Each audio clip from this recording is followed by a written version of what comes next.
Hello everyone, how are you? Um, this is Angie, a work from home mom that works in finance and is also a business strategist. How are you? I hope you're having a great day. I wanted to create a new series called Let's Chat Tea Time with Angie. So welcome. I have coffee, I don't have tea, but yeah, cheers. I hope you're having a great day.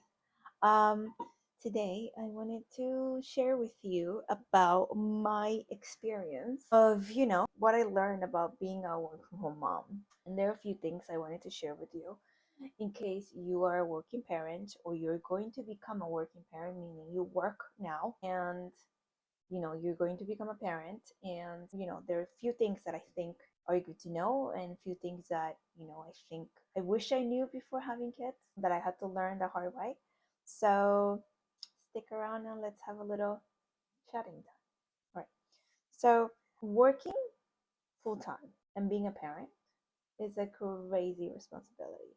So I have a very demanding job, which is like mentally demanding. And trying to be a good parent is just a lot, right? So I think you have to, of course, there's maternity, paternity leave, but I don't think maybe to recuperate physically it is enough time, but to adjust mentally and physically, it's a lot, right? You have a baby, especially if you have a baby, like your first baby is super tough in a sense that you go from having me time to having no me time, right?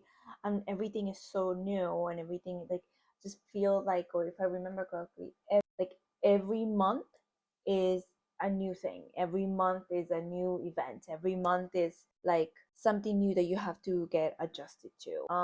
And especially if you work in a dual income household, it becomes a little bit challenging, especially like when you come from work and or you finish work and you still have so many to-dos, right? So many responsibilities. There is morning routine, there is night routine at night, like right? Like feeding everybody, bathing everybody, changing everybody. It's not about you. And then you are at the end, and sometimes I remember like I used to fall asleep. Like let's say, my day ended, I put everybody to bed, and I would just sit on the couch to have a little, like breathing time. And I remember that I literally just like collapsed, like fall asleep. Like I would wake up like 2, 3 in the morning, like where am I? What's happening? And I would literally just wake up in my couch. Like so, these are things that happens. So I think it's just crazy. So know that it's gonna be crazy, and that's okay that it's crazy, but just know that, right? Like know that. And if I have something to say about this is that so or something that I learned that it took me a minute to learn is the fact that you have to be kind with yourself. You have to be kind with the person that you are evolving to be, because parenting is such an evolving job. Like you could, and this is like, how do I start? Like I grew up in an immigrant household, right? My parents both working, and we knew the importance of work. And I was what my daughter would call a naughty child growing up, so I got yelled at a decent amount.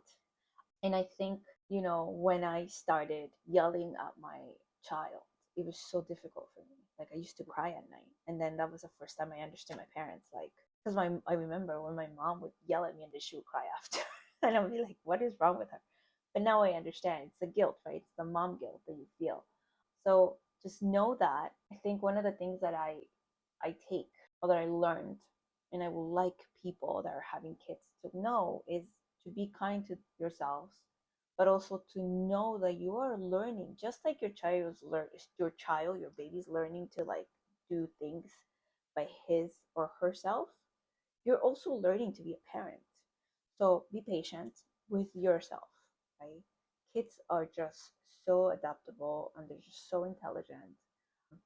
Think they just, more than us teaching them how to live, they teach us how to live and behave. And that is super important to know that. Be patient, be kind to yourself. Don't think that, like just because you didn't get that promotion, just because you didn't get that deal done, it's not Don't say I could have been a better employee, or why did I yell at my child, like I could have been a better parent. Like there's so many regretful moments because you push yourself so much that it could really affect your mental health, especially as a mom. There are things in the beginning, right, when you have a baby, that it's just the mom is going to be the first person to react, because it's just, you just had that baby, you had that connection for 9 months, right? Like it's been, the baby's been with you. So just, I would just say, be kind to yourself. It's, you're gonna learn just, and there's so many times that I've regretted so many things. There's so many times that I felt, even today, I feel mom's guilt, right? Or employee guilt. Like it's just guilt all around. So just be kind to yourself. Know that this is a growing process. Know that you are growing with your child. Personally, you're growing. And yeah, like just be kind. I know it's crazy that I'm saying it, but it's just, I don't think we're kind enough to ourselves. We just pressure ourselves too much, and that doesn't end up well, right? So it usually ends up with a problem, like a mental health problem, like a panic moment, etc. So yeah, give yourself a break. Another thing that I think I learned the hard way, and I think I learned it with my first baby, this lesson. So with my second baby, I was kinder to like to my own person, right? To my body and to my mind. Allow for your body and mind to adjust. It's a process, right? Like your body's gonna heal, but just be kind to your body. Let your body take its time. Sometimes it takes longer, sometimes it takes shorter. Like I don't think I ever recuperated from having my first one, right? And then think how old. So I got pregnant with my second baby when my first daughter was 2 years old. So I was like still in the baby stage, and my body hadn't fully recuperated. I didn't really have time because I was adjusting and I was pressuring myself so much. I didn't give myself enough time and grace to just like chill and like respect my body and like respect my mind to fully recuperate from having a child. It's like a big thing, guys. Like you might not think giving birth is a big deal, but it's a huge deal. It's a tremendous amount of pressure to your body, to your mind also, but to your body, especially when you're pregnant, it's a lot. So with my first, I didn't give myself a chance to recuperate, and like physically or emotionally. And so with my second one, I was a lot kinder, and I actually recuperated a lot faster. And I've been able to, my baby, my second baby's one. I was about to say two, but she's one. She's 13 months.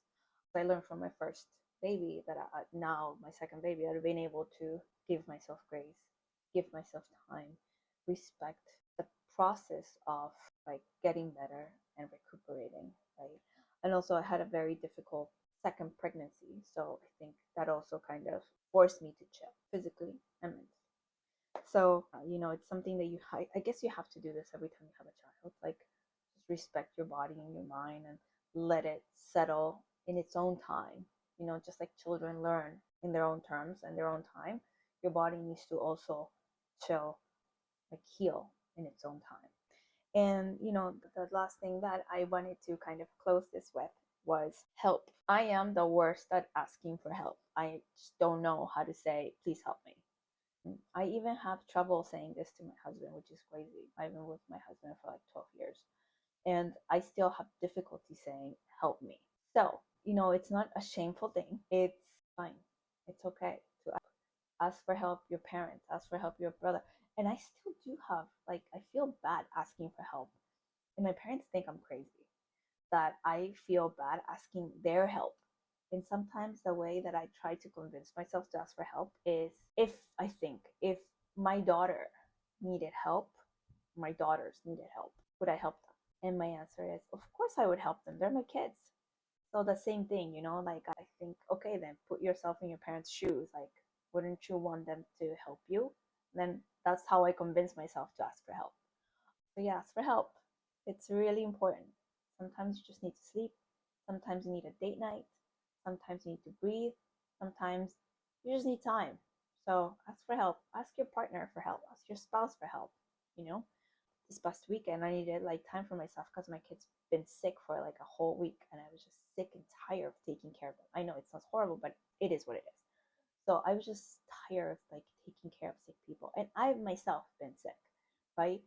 And I was like, you know what? I need time for myself. So I was like, husband, stay with the girls. I'm going to go outside and cut some trees. Literally what I did. So ask for help. And, the reward is much bigger than you think. So, anyways, that has been it. That was my little let's get tea time with Angie. Although I'm drinking coffee. That was tea time with Angie. I hope you enjoyed it. Please let me know if you have any questions, comments. I'd love to hear it. And yeah, I'm gonna keep sharing stuff that I know that I wish I knew before. Anyways, hope you have a great day. Bye bye.